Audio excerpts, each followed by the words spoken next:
नमस्कार दर्शकों, मैं आचार्य सतीश अवस्थी आपका ग्रह नक्षत्र और आप में स्वागत करता हूं। सूर्य आपका अपना क्राइटेरिया बढ़ाता है कार्यक्षेत्र का। आपकी अपनी कुंडली में अगर हम बात करें तो प्रथम भाव में अगर सूर्य होता है तो वो आपको बहुत उदार, बहुत महत्वाकांक्षी और बहुत बड़े लेवल पर काम करने का आदी बनाता है। आप अपने घर में कुलदीपक योग बना सकते हैं अगर आपकी सिंह लग्न है तो, और लग्न में अगर सूर्य बैठा है तो आप अपने परिवार में सबसे ज़्यादा धनार्जन करने वाले, सबसे अधिक रूप में आप धनी होंगे और बहुत दूर तक आपका नाम होगा। क्या आपको पता है कि सूर्य भी बनाता है आपकी अपनी कुंडली में पितृदोष? हाँ, अगर आपकी कुंडली से आपका सूर्य आपकी लग्न से अष्टम बैठा हो, अगर आपकी सूर्य कुंडली से आपका सूर्य छठे बैठा हो, अगर आपकी कुंडली में सूर्य द्वादश स्थान में बैठा हो, तो ऐसी स्थिति में आपकी कुंडली में पितृदोष बनता है। अच्छा चलिए, जिन लोगों के पास अपनी कुंडलियां नहीं हैं, जिन लोगों को ये पता नहीं है कि उनका कौन सा लग्न है, कौन सी ग्रह नक्षत्र है, उनके लिए कैसे जान सकते हैं कि उन्हें एक पितृदोष है?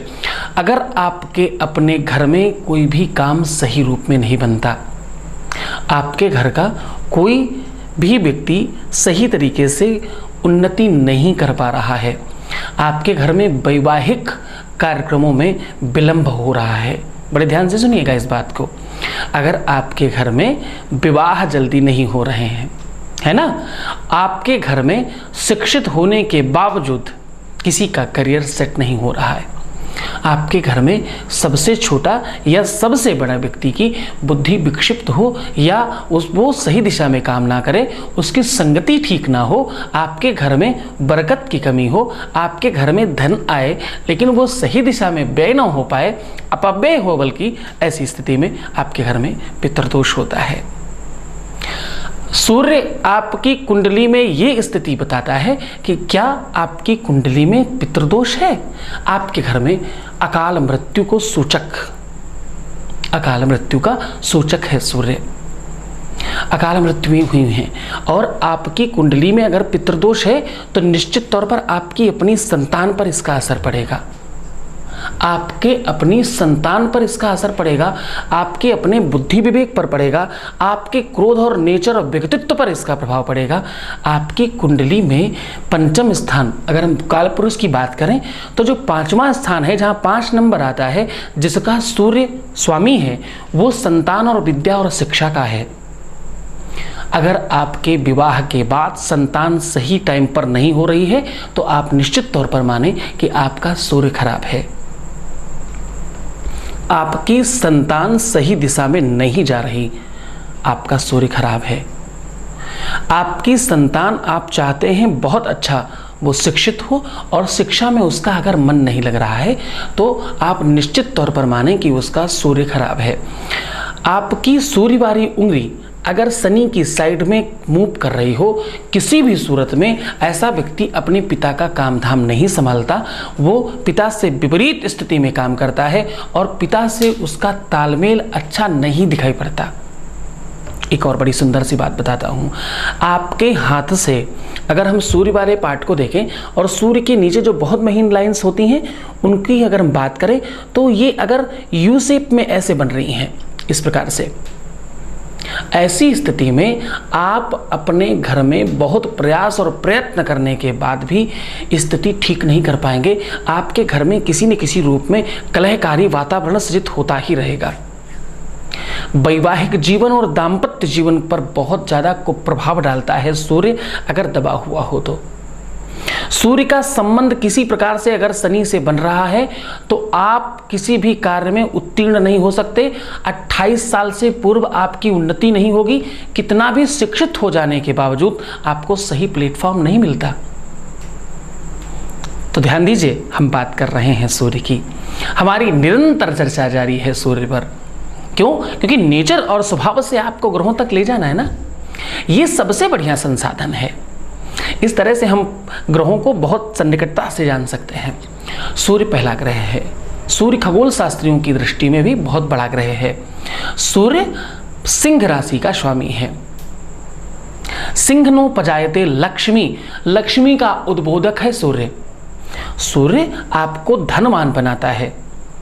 अगर आपकी कुंडली में द्वितीय भाव में बहुत अच्छी स्थिति में सूर्य हो, यानी द्वितीय भाव में अगर 5 नंबर हो, यानी सिंह लग्न हो, वहाँ पे कन्या लग्न हो, वहाँ पर धनु लग्न हो, वहाँ पर मीन लग्न हो, वहाँ पर वृश्चिक हो, वहाँ पर मेष हो, तो निश्चित तौर पर आप 50 से 60 करोड़ के ऊपर जाकर के स्टैंड करते हैं। आप बहुत अच्छे व्यवसायी हो सकते हैं। अगर सप्तम में सूर्य स्वराशि का आ जाए तो कहते हैं आपको बहुत ऊर्जावान और बहुत तेजस्वी कन्या मिलती है। जो आपका जीवन साथी होता है, अगर कन्याओं की कुंडली की बात करें तो पुरुष वर्ग उन्हें बड़ा सुंदर मिलता है। अगर हम स्त्रियों की बात करें तो उन्हें पुरुष बड़ा सुंदर मिलता है और उन्हें चाहने वाला, समझने वाला जीवन साथी के लिए तो सूर्य का बहुत बड़ा महत्व है। क्यों? क्योंकि आत्मा का कारक है ना सूर्य। अगर इसको बहुत शांति से और बड़े बुद्धिमत्ता से अगर समझने की कोशिश करें आप, क्योंकि आत्मा के बगैर कोई भी आपका काम सही से नहीं होता।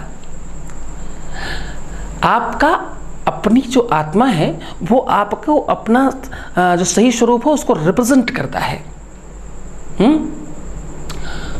आत्मा से एक बात याद आती है, वैवाहिक जीवन जो है वो आत्मीय स्तर पर चलता है। जो कल्पना में जीवन है ना, विवाह के बाद हमारा जीवन साथी कैसा होगा। ज्योतिष के लिए एक बड़ा सुंदर सूत्र है, वेद चक्षु किरेदम स्मृतम ज्योतिषम श्रेष्ठता चांगमध्योत नोचते संयतो पीतर ही कर्णनासादिभि चक्षुसांगे नहीनो न किंचित करहा। वेदों का नेत्र है ज्योतिष, और इससे सब पता चलता है। सूर्य की स्थिति केवल जान करके आपके अपने नेत्रों की रोशनी के बारे में जाना जा सकता है। कुंडली में ये बिल्कुल स्पष्ट रूप से होगा कि आपको चश्मा किस उम्र में लगेगा।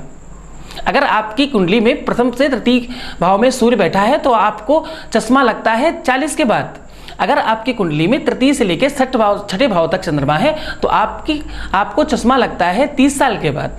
अगर आपकी कुंडली में 7 नंबर से 9 नंबर तक के बीच में आपका सूर्य बैठा है तो आपको जो चश्मा लगता है वो लगता है 28 के पूर्व, 28 से भी पहले लगता है। अगर 9 से लेकर 11 के बीच में आपका सूर्य है तो निश्चित तौर पर आपका जो चश्मा लगेगा वो 18 के पहले लग जाएगा।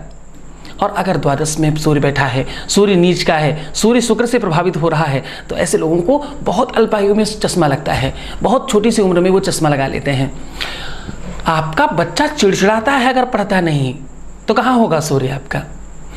आपके सूर्य की जो स्थिति है वो अगर चतुर्थ और नवम में हो तो ऐसी स्थिति में आप अपने बच्चे को शिक्षित नहीं बना पाते। ऐसी स्थिति में आपको सूर्य का समुचित प्रयोग करना चाहिए।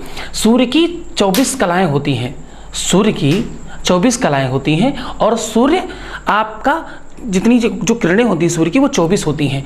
बड़ी ध्यान से सुने, जिनका बच्चा पढ़ता नहीं, चिड़चिड़ाता है, जिन्हें अपने जीवन में सही प्लेटफॉर्म नहीं मिल रहा है, जिनको